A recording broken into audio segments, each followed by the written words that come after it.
Video games are a big hobby for many people, but how impactful are they for the normal population? In this documentary, I'm going to talk about how video games have been impactful for the world and what they've done positively in culture. Games have changed a lot since they were first created in the late 1950s, with what used to be seen as a casual form of entertainment has been transformed into something greater, with games diversifying so much from each other while still being considered as video games. This has made it so that there are so many sub-communities in the main community, where everyone has something for them, like a hyper-difficult series like Dark Souls, to a story-focused game like Red Dead Redemption. Video games have also progressed into a form of art in many people's eyes, with many games primarily being a way that the developer has expressed their artistic vision, with many games being critically acclaimed for their artistic view. For a lot of games, everything goes together to create the perfect experience, with the music, animation, voice acting and visual design coming together to make art. However, it is still up to debate if games can be considered an art form, as many people only see games as a form of entertainment and nothing more. This is a problem, as many games do not get the recognition they should for their work.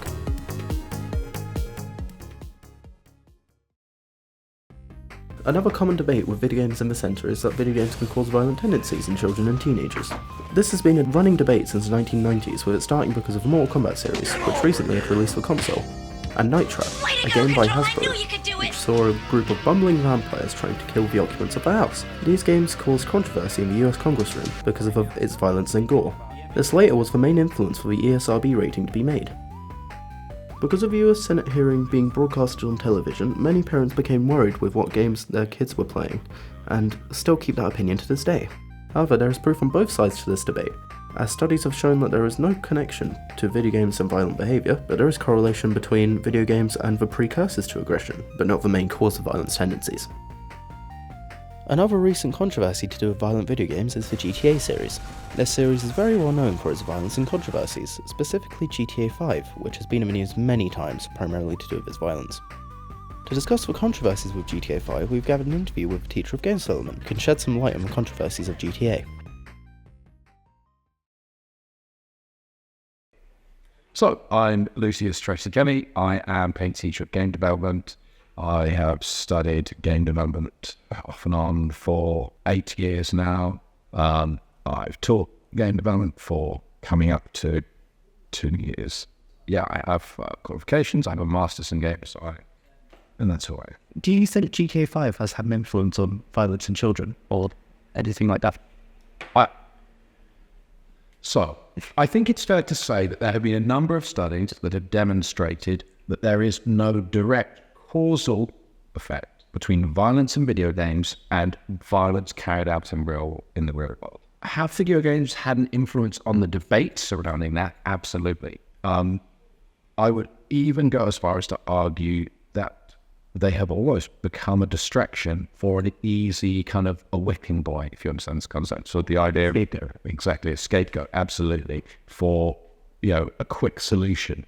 Even after the Columbine shootings in the US. So all the way back then, there was a discussion of should we ban, was it Doom, was it Mortal Kombat, things like that, right? You just Senate hearing, all of this stuff, which I think we've touched on before, was mentioned earlier.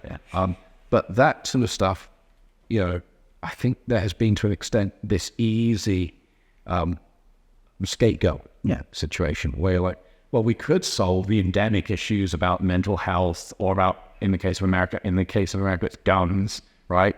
I mean, would there be less shooting if there were no guns? Well, I don't know about this camps and guns thing. Have you thought about the kids with the video games? But I don't think the studies have, I think studies in fact have demonstrated that games are not actually influential in terms of what I would as a counter study, interestingly cite, is a recent study in the UK showed that gamers are 33% more likely to vote in elections. Yeah. So I don't know if that seems like a net social positive to me. Yeah. Right. I mean, while I was doing research, I came across a study. Well, obviously, almost all of them were saying about how video games don't cause violence. There was a study saying like they're not the reason for it, but they can work towards violence like as like a side thing. As a contributing factor. As a contributing factor. Absolutely. I could absolutely see how they could be a contributing or maybe even an exacerbating factor for those who are fundamentally already facing mental health challenges. It's not that someone plays GTA 5 one day and steals a car the next. I think it's like everything. It's part of a large pattern of behaviour. Yeah. And perhaps observing, and this would be an interesting course for study, but perhaps observing the way that a small number of people who have been flagged by certain mental health or violence concerns, observing how they played certain games. Who knows if that could give indicators? Yeah. Things like that. Yeah. I think that's about everything, to be honest. Well, thank you very much. Yeah. Cheers. Thank you for doing the interview. Okay, mate.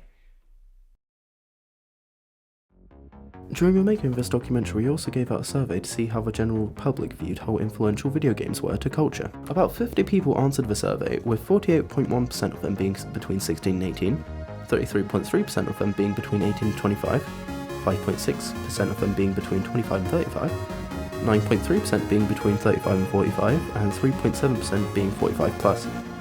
The main question that I was asked in this survey was, do you think video games have affected culture?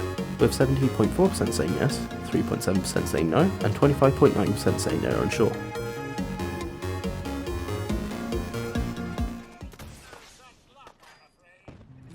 Video games have also had a significant influence on other types of media, especially film and TV. Recently there has been an influx of shows based off video games, with some notable examples being Fallout and The Last of Us, both being extremely popular and successful shows, even with people who don't play video games enjoying them. In the film industry, there has been a boom in video game movies as well, such as the Super Mario Bros. Movie and the Sonic the Hedgehog movie. Many kid-friendly games are being turned into animated films and doing exceedingly well in the box office. Video games have also affected music in many ways, with lyrics referencing video games, and even sounds and samples from video games being used in many different songs. Video game soundtracks have also got a lot of traction recently, with many soundtracks having a cult-like following. For examples being Undertale, an indie game from 2016, and Celeste, a platformer from 2018.